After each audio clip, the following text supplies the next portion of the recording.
Do you know the 14 traits of successful chiropractors? We've interviewed some of the top chiropractors in the industry and have identified the common traits that they all share. Jump on over to www.chirobusinessmojo.com to get your free report today. Welcome to the Chiro Business Mojo podcast, where we deconstruct the methods, marketing, and mindset of successful business people and chiropractors from around the world. And now your host, Dr. Richard Day. Yes, I am Dr. Richard Day, and this is the Chiro Business Mojo podcast. Are you ready for some mojo? Mojo. I know I am, and I bet you are too. Well, today I'm talking with Dr. Ben Rall. Dr. Rall ran a 1,000+ visit per week all-cash family wellness practice in the Midwest. His passion is paying it forward by teaching the big idea to those who have never heard it. And he proved that by consistently hosting 200 to 300 people in his monthly office lay lectures. His clinical and practice success has allowed him to help manage over 450 chiropractic clinics across the globe. He's helped to open clinics in Africa. He's traveled around the world teaching chiropractic and delivering care, and even provided care for the Olympic athletes during the 2012 Olympic Games in London. Welcome, Dr. Ben Rall. Well, thank you very much for having me. It's always funny listening to your bio. It tells a little bit of the story, but the bottom line is that I really just love teaching the principle, and so whether that's to one person or 1,000 people, that's really my passion, and so hopefully, through today's interview, we can help doctors that maybe have that same heart but are having a difficult time helping other people get that we can give them some tips and some suggestions there. So thanks for having me. You bet. I appreciate you coming on and sharing your story with us. Now, before I go too far, did I pronounce your name correctly? Is it Rall? Yeah, it's Rall. It's, that's it. Some people call me other things. Being chiropractors, we get called a lot of things, but I've been called worse. Right. Yeah, that's my name. Well, so how long have you been practicing? Well, I graduated in 2004 from Northwestern Health Sciences up in Minneapolis. Not necessarily known as the most principled school, but that's where I practiced, or that's where I graduated from. So about, what is that now? We're going 2017, so 13 years, believe it or not. All right. How did you originally become a chiropractor? What made you want to become one? That's an interesting. Depending on how we define becoming a chiropractor, right? I think I became a chiropractor in my third trimester, listening to Reggie Gold speak, and that was a life-changing moment. A lot of times when I ask other doctors, like you're asking, when did you become a chiropractor? Like I usually ask them, when did they get the big idea, right? And for me, that was Reggie Gold. Now the backstory would be that. I grew up, and my stepfather, who was a fireman, and he was also a hard, kind of a woodworker and worked with his hands a lot. And I had done some construction work in the past, and I liked using my hands. And my mom was a social worker, but I watched that lifestyle of social work almost, literally, almost get her so overwhelmed and stressed out that she was, losing her health due to her work. So I wanted to help people. And I wanted to use my hands, and that was really all I knew about chiropractic. I'd grown up going to chiropractors, here and there, not necessarily as a model of healthcare, but go there and see chiropractors. But then when I got to Northwestern, and somebody sat me down and told me the big idea, or shared with me the big idea, there was no turning back. Matter of fact, I called my wife, who was my fiance at the time, and she was finishing up law school, and I got in my car, I still remember this, got in the parking lot, I called her up and I said, honey, I'm throwing away my stethoscope, I'm, throwing away whatever the other thing is called, I don't even remember. And she said, you're crazy. And she hung up the phone on me. And I can't explain it other than when you know something is right.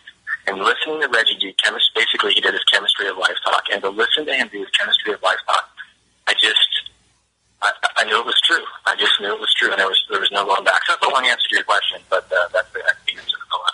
Well, that's a great answer. Now, for those who are not familiar with Reggie Gold, tell us a little more about that talk and maybe some of the things that really got you fired up at that point. Yeah, I'm probably actually going to get a little choked up. Reggie changed my life, and not even because we were necessarily personal friends. I mean, I did spend a little bit of time with him, but nothing, like any of the leaders. But when he sat down and described how the body's designed to heal. I mean, if you've never listened to Chemistry of Life, it's on. You can YouTube it. You can actually watch Chemistry. I would encourage you to watch it 100 times. And it sounds a little, it might sound, some people might listen and say, well, that's old stuff. That's outdated. That's probably not maybe some of the listeners that you have, but man, it is as true and as irrelevant today when you talk about the innate healing power of the body. And I'm not trying to go on this philosophical rant, but I just got done doing a talk. Literally, I was hustling to get on the interview because I just finished giving a talk to a group of healthcare professionals and medical doctors, and I was talking about this. I was talking about the philosophy of a vitalistic model of healthcare. It happens to be chiropractic. And so when I watched Reggie walk through how the body's designed, how the body makes every chemical in your body, when the hormone is needed, the enzymes in your body are created, it's all managed and coordinated to the nerve system. And, he said those simple things like, the body, nobody's ever had a headache because they have a deficiency in aspirin. And I know those things sound so simple, but they were so profound to me. And I've never forgotten the profoundness of that. And so the other thing, I had this old CD, and people that I feel old already. There's these things used to be called CDs. You put them in your car and listen to them. And I had a CD of Reggie Gold giving a different talk, and he said, if you were the only one that knew about chiropractic, would it survive? And that has been a haunting thought in my mind since then, because when this great truth of the body's ability to heal is revealed, and you wake up to it, the scales are ripped off your eyes, you just go, oh my gosh. First of all, usually you say, oh my gosh, this is amazing, and you're grateful to understand it for yourself. But then usually some period of time after that, you go, oh my gosh, others need to know about it. And that's really that, I don't even know what the right word is, but you become this, evangelist, if you will, for chiropractic and how the body heals and how the body functions. And there's never been a greater need for that reality or that truth to be told. So again, long answer to your question. But. Well, that really brings me to why I do this show. If there's another hat that we wear, and that's the business hat, but if we're not in business, it makes it very difficult, or if we're struggling in business, it makes it difficult to spread that message and affect people's, bodies and lives if we're worried about our own ability to survive as a business entity. So let's shift now and talk to you a little bit about your own startup experience. Take me back to when you graduated. You're so excited. You have that piece of paper in your hand, but now it's time to go either work for someone or start a business. What was your mindset?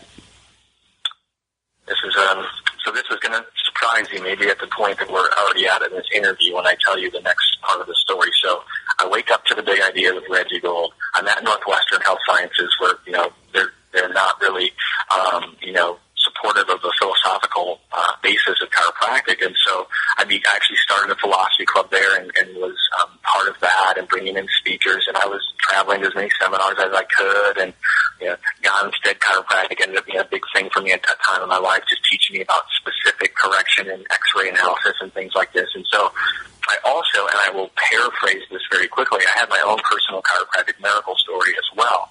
I was training as an elite boxer. I was actually trying to make the 96 Olympics as a boxer, and I got sick. Long story short, I ended up going through the medical route. They put me on medications that hurt my body significantly. They shut down my digestive system. I gained 70 pounds. I was no longer able to compete. And during that season is when I came into the principles of chiropractic, and through chiropractic care and vitalistic health care, I got my health back. So the reason I share that is I moved back to Sioux Falls, South Dakota, where I was born and raised. A little bit of that's where all my family, all my friends were. I had this chiropractic miracle story. I had the big idea, and I was amped up and ready to serve. And I started up with very limited funds. I had $15,000 that an uncle of mine had lent to me, and I opened up an office. And for the next 3 years, and I'm jumping ahead a little bit, but you can ask me a specific question here. For the next 3 years, I went on to pretty much fail miserably. And so this is so personal for me, Doc, because, I had the big idea. I loved chiropractic. I loved the principle. I was technically, I feel good at what I was doing. I knew what I was doing with the spine. I had the chiropractic miracle story. I was in my hometown, and yet I could not seem to get this done. So that was where I was for a while. I don't know if you have any questions about that specifically you want me to answer. But. Well, I do. I want to know, what do you think caused that? What was it? Why weren't you successful at that point? Yeah. Gosh, there's so many parts. I will tell you the biggest one, and it's so weird for me to say this, but this is not my natural bent. But I think I was afraid of what people thought. And I know that is, again, it's almost cliche, but I found myself, here's an example. I was finding myself when I was giving recommendations of care or even talking, I would say something like, well, here's an article about that. Or I would say, well, they say that X, Y, Z, and I'd say rattle off some research, or I'd rattle off, and it was this separation between me and them. It was this separation between, it was like, well, hey, there's these other smart people over here that say these things. What do you think about that? And it was allowing them to just say no to that or to discount that. I hadn't, even though I owned it, like I felt like I owned it, and I can only express this on hindsight, I wasn't really telling them the truth to the degree that I need. I know I'm trying to be as specific as I can. I hope this will resonate with some of the people that are listening to this. I had the beautiful office. My wife actually stopped practicing law and, worked for me at the office. And so I had, a lawyer working for me at the front desk and all this. Yet I wasn't passionately, I don't want to say this, fighting for them enough. I wasn't understanding the magnitude of the culture of the medical model that was preventing people from jumping off that failing paradigm into a vitalistic model of care. I just wanted to kind of throw out this little fluffy stuff and say, hey, doesn't this sound good? And they'd say, well, okay, yeah, sure. But then they just, I wasn't strong enough in teaching it to them to really get it. And so because of my failure to articulate, because of my failure to communicate passionately to them, because of my failure to paint the proper picture of the power of chiropractic, they weren't buying in. All right, and so that was a large part, I feel, due to my struggles early on. Well, what changed? When did you have that aha moment where you said, this isn't working, I have to change my approach? And what was that change? How did that come about, and what did you do? Absolutely. So I was standing in my bedroom at home, and we were literally losing everything, on the brink of bankruptcy. And I love chiropractic, and I remember standing in the bedroom, a little embarrassing to say, with my wife, and just tears run down my face, and telling her I don't know what to do. I don't know what I'm going to do. I love chiropractic. I just, we're not making it. And she just looked at me, and she said, and again, this sounds cliche, but she said, just go tell them the truth. And so it was, for whatever reason, she goes and she said, whether we make it or not or whatever, just go tell them the truth. I'm with you no matter what. And so it was like, all I can say, Doc, is like, it was like I became unshackled. And I went in there and I, no holds barred, told the truth of what I knew was in my heart. I also began getting a team of people that were much like you're doing here, which I just honor you for, a group of people that were like-minded that I got around, that were pointing to me and were helping me. And a dear friend in chiropractic, Dr. Dan Sullivan, you might know him, the chiropractic advocate, a good friend. I went to school with him. We were blood brothers through this thing, and we got reconnected, and really just, he helped me, and we strengthened each other, and to say that the practice changed would be an understatement. We went from a low-volume kind of insurance type of practice to a high-volume wellness-based practice in less than a year. It just transformed everything. And you hear this, but all I literally did was just told that person, like they were my mother, father, brother, sister, that my recommendations for care. I began to talk to them about the power of chiropractic in unadulterated forms. I began to talk about the choices they have in healthcare. I began to empower them. I began to do workshops for them. I began to just be a voice for those people. And then that was like, holy smokes, right? I mean, things just exploded. I mean, I can't even really comprehend some of the things that happened, but that's what happened. Wow, what a turnaround. Well, let's talk more about your practice today then. Tell us what it's like as a patient. What's that experience? What's a sampling of the services you offer and how you treat patients that come into your office today? Sure.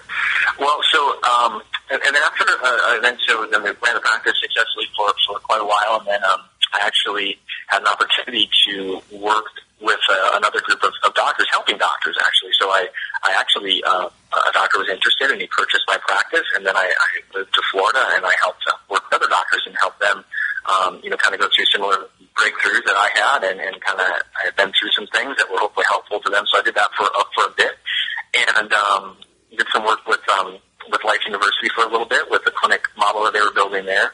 And then I have a good friend who runs a large company in Orlando, and he was looking for some help on the wellness side and their healthcare, but their company, it's a large company, 750 employees or so. And so I gave him some suggestions, and he said, well, why don't you come and help us out? And so he said he's just a dear friend and a great man, and so I said, sure. So we came down here and we introduced, and this kind of goes into some other things I'm doing. We created a corporate wellness model for them that really integrates with all of their employees, and we built a clinic called Achieve Wellness that sees the public. It's a traditional chiropractic wellness clinic, and then it also sees the employees and their families of this particular company. And so it's a hybrid model.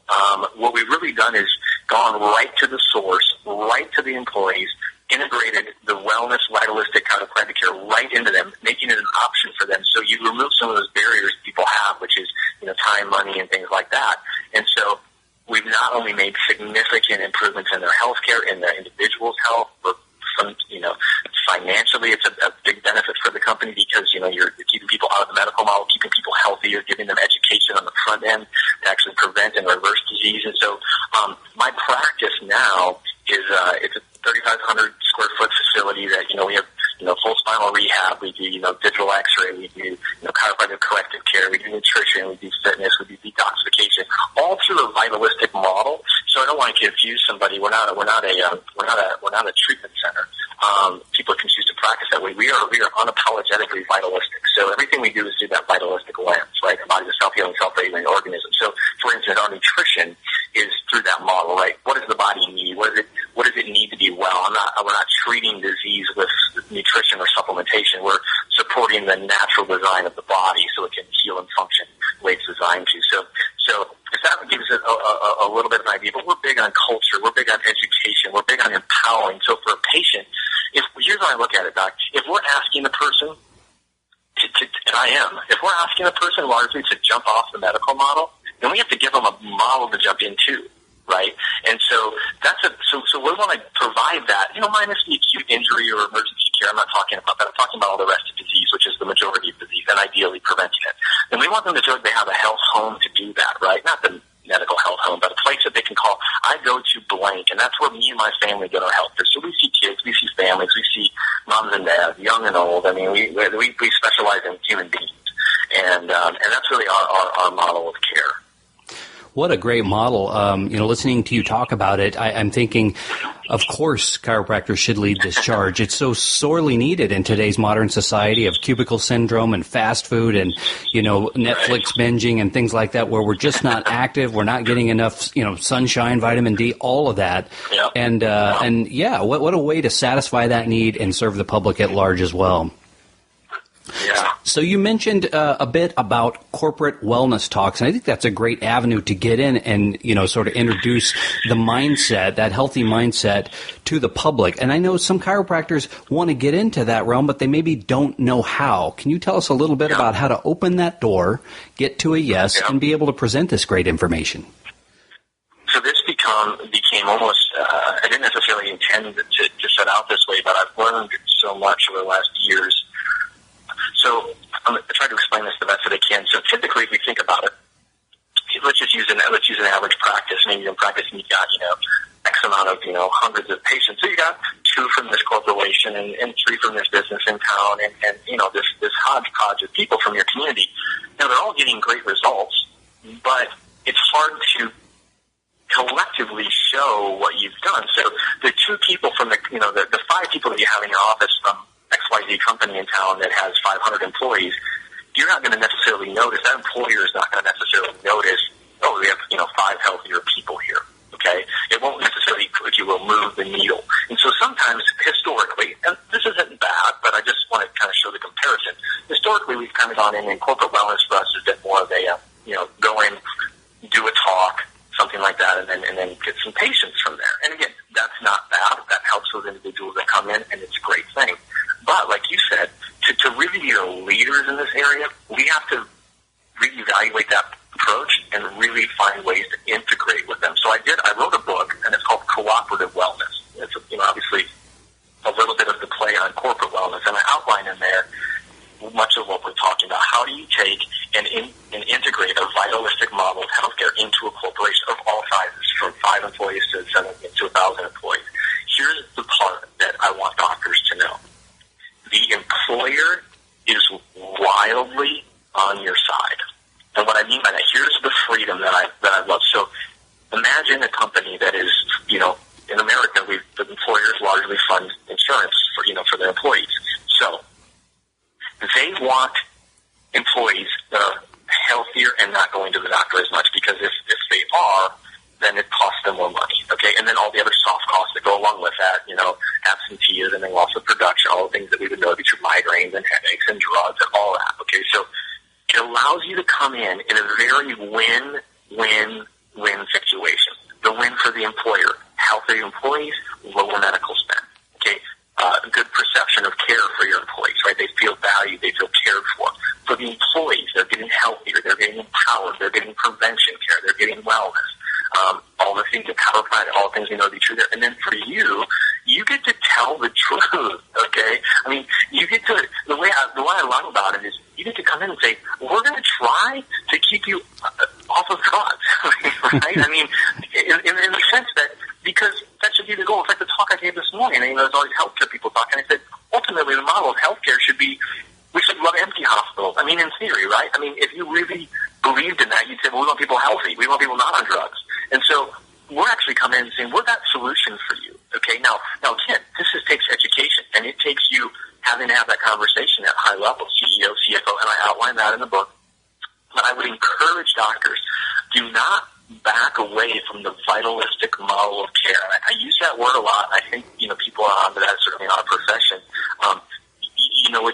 It's literally a new lens, and so I have had open door here at this company, and so if you can come to an employer and say, we can save you money, we can help your employer be healthier. Now, here's the caveat, and this depends on the relationship that you have with the employer.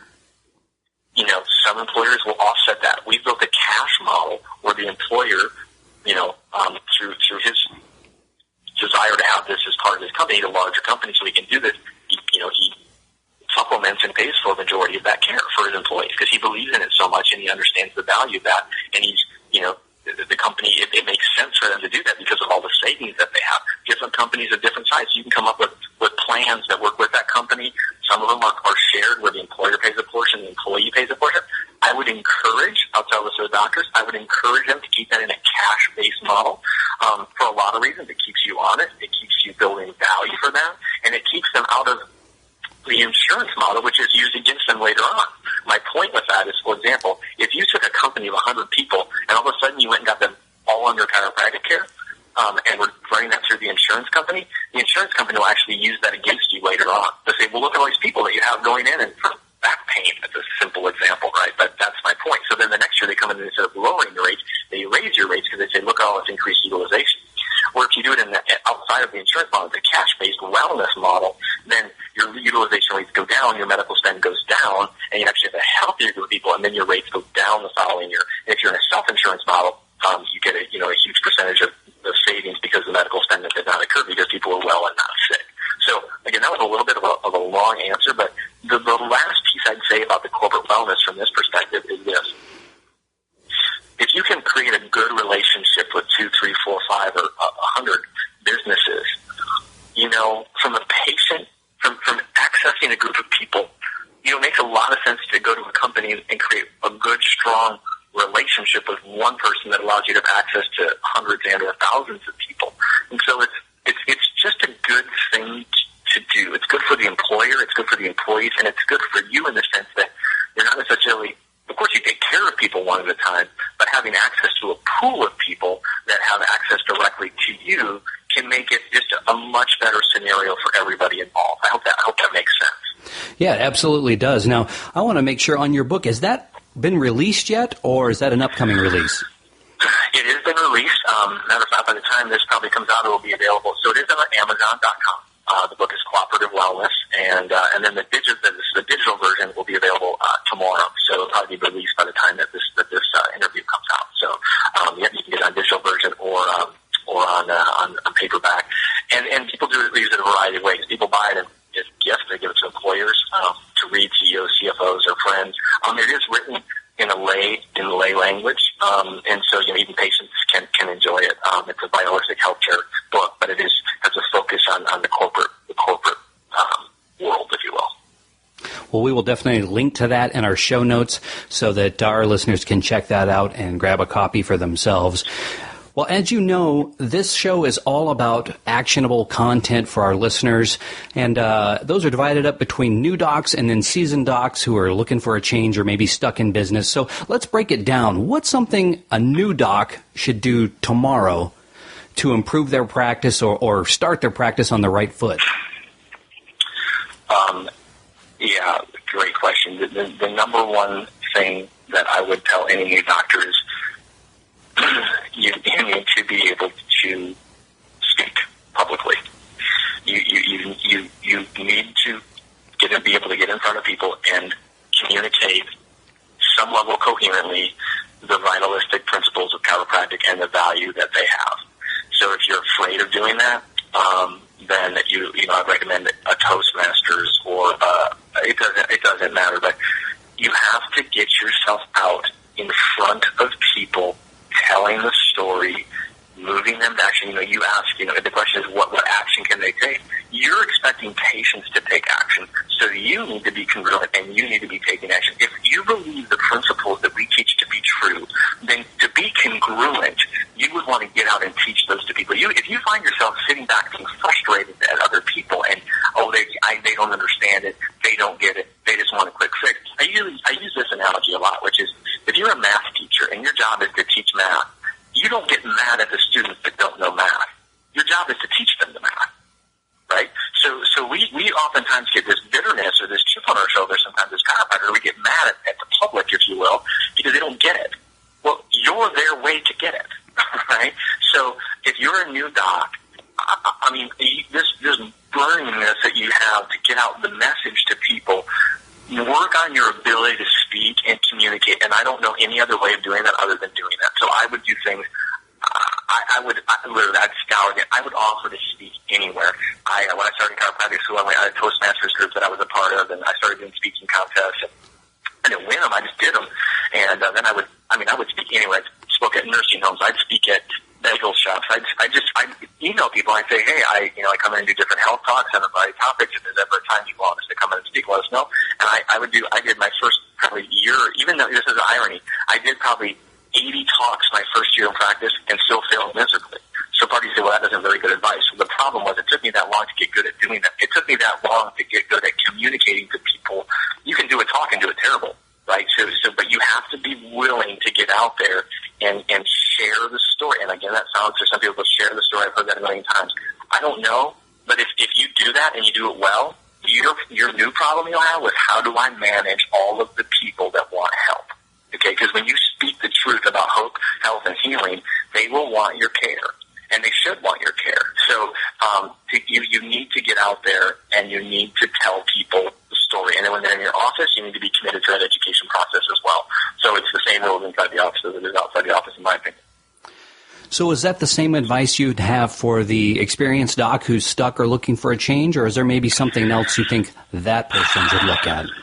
Yeah, no, I think it's different to an experienced doctor. I mean, to the experienced doctor that's experienced some level of and I use this term loosely, success. And what I'm going to define success as is, people that are engaged in the wellness, chiropractic modeled healthcare. So if they're there and they're not necessarily worried about, can they make rent this month or something, the next evolution for a chiropractor, in my opinion, in practice model of chiropractic, is developing a team. So I've seen it way too many times, especially in my experience with coaching other doctors, which was the ego. And this is going to get into a little bit of a touchy topic here, but sometimes the ego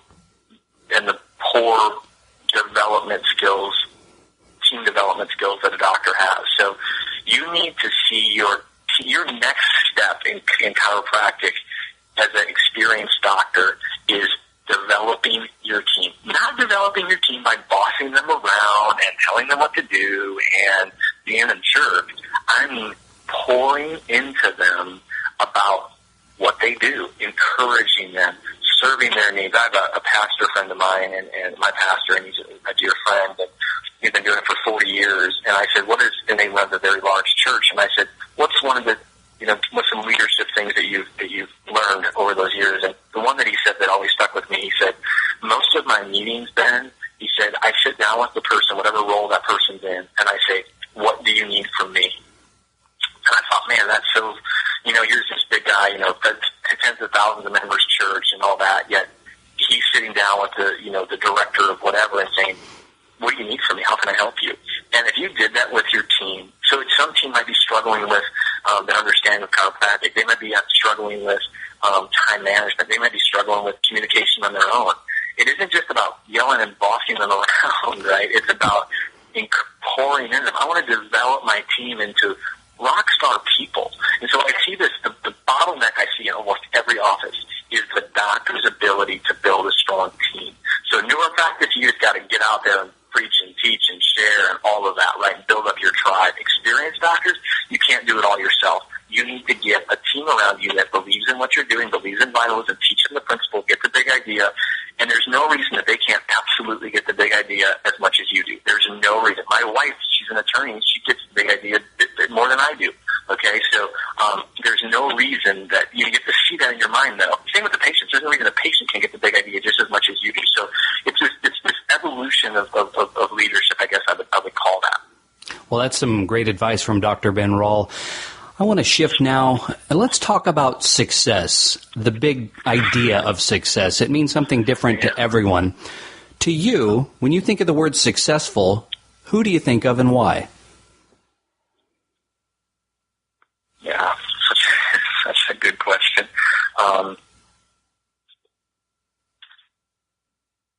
It reminds me of a story, or I don't know what you'd say, but there's all these, famous guitar players that we know that are in big bands and, the famous rock stars or something like this. But there's all these other, fantastic musicians that love music, but their goal and their dream wasn't to be in a rock band. It was to just play music. And so they play in their basements, or they play in a band, maybe a small band at home, or they just play in their living room. And their love and their desire and their success in music is an internal measurement. It's not set by record sales or money in their bank account. I'm very sensitive. To me, success is not money. Success is influence and impact, and that is congruent with the life that God has put in front of you and the call that God has put in front of you to do. It's hard for me to outside judge success of somebody else, and I would never try to do that. I simply judge it for myself. Am I taking care of my family? And when I say taking care of my family, I'm not talking about paying the bill. I mean, that's part of it. I'm talking about, am I a good, loving, caring husband? Am I a good leadership and role model for my children? Do they know me? And I have failed at this. I have a memory of when I was struggling in practice, a little bit later than that, and my young daughter, my first child, had actually asked my wife if I was, this is going to be hard for me to say, my daughter asked my wife if I was dead because she hadn't seen me in so long because I was working so much.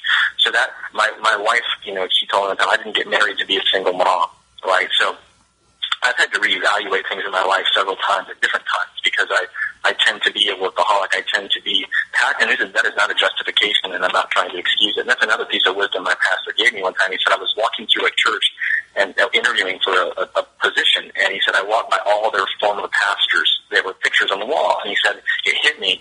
This church has had a lot of pastors before me. It will have a lot of pastors after me, but my family has one husband, or my wife has one husband, and my kids have one dad.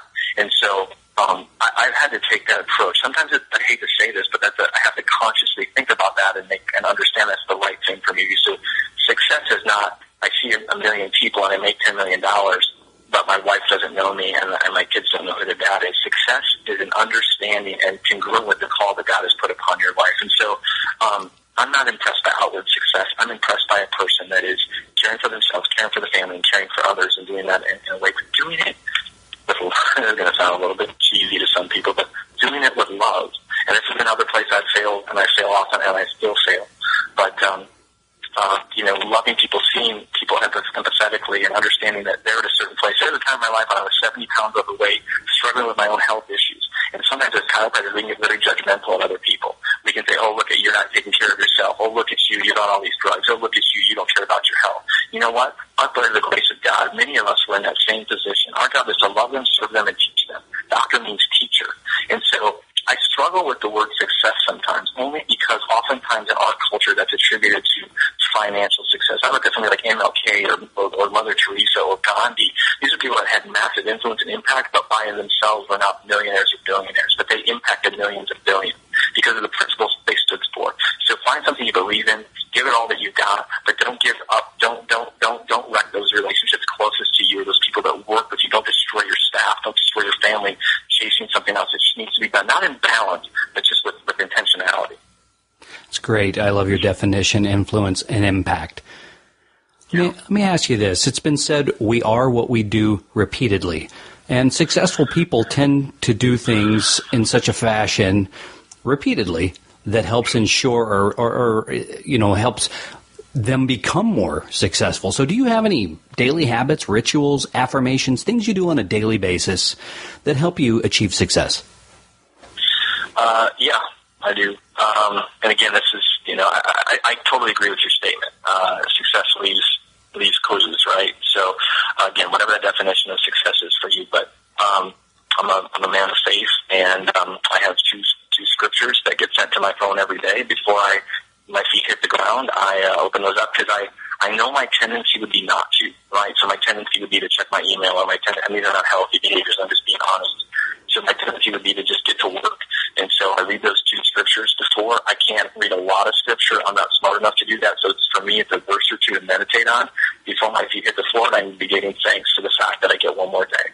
And then I meditate on that. Then I'm a fitness guy. I say fitness, meaning I understand it helps my body. So I'm a 5 a.m. workout guy. So I get up at 4:24 every day, and I work out. After that, for an hour in the morning, come home, kiss my family, kiss my kids, and then I go start my day. And I just, work hard during the day, and then it's family time at night. So when I say my habit, and then I guess another habit would be I try to take breaks if I can, and breaks, whether for me it's often just like a long weekend, maybe a day or two off, just to rest my brain, because I have the tendency to, you just have to understand yourself, but because I have a tendency to not stop, I have to force myself to stop, or I'll burn myself out. And not burn myself out like I don't want to see people, but burn myself out in that I'm just exhausted or hurting myself or my family. So I'm an early morning guy. I know that about myself. I get up, I get right with my Creator, I get my body moving, and then I just go busted all day long, if I could say it like that. Well, we are now approaching the saddest part of the interview, and that's the end. But before we go our separate ways, I do have some final thoughts. Do you have a favorite book you recommend to Mojo Nation? It's so funny. I'll give you a couple of thoughts on that. So I did, of course, again, for some people that might disagree with this, but the Bible certainly has changed my life, so I would have to say that. But in addition to that, I had a couple of books that changed my life. One of them in particular, it's weird, I would say the Bible, and then the next book I'm going to recommend is a book by Ayn Rand, The Fountainhead, and again, or Atlas Shrugged, excuse me. They're both great books, but I read Atlas Shrugged at a point in my life when I was really struggling in practice, and it helped me understand the value, and it helped me understand doing great work for people. Now I see that through a Christian lens, but Ayn Rand obviously being an atheist. So it doesn't, I only say the content in that book and that thought process in that book did change my life and help me understand that I have a responsibility to give the world all I've got. Okay, and so that was a good book. Now on the flip side of that, I just recently read a great book by Ryan Holiday called Ego is the Enemy. And it's almost the flip side of this coin, which is this idea of you don't deserve anything. You're not entitled. Okay, so let me just speak on this for just real briefly. As chiropractors, we can sometimes get in this artificial mindset. I think it's an artificial mindset. They're saying, oh, since I'm a chiropractor and I save lives, which is true and you do, that I deserve blank, blank, blank, blank, blank. Well, my stepdad was a fireman. He saved lives too, right? But he made a fireman's salary. Does that mean that what he did was, did he deserve more?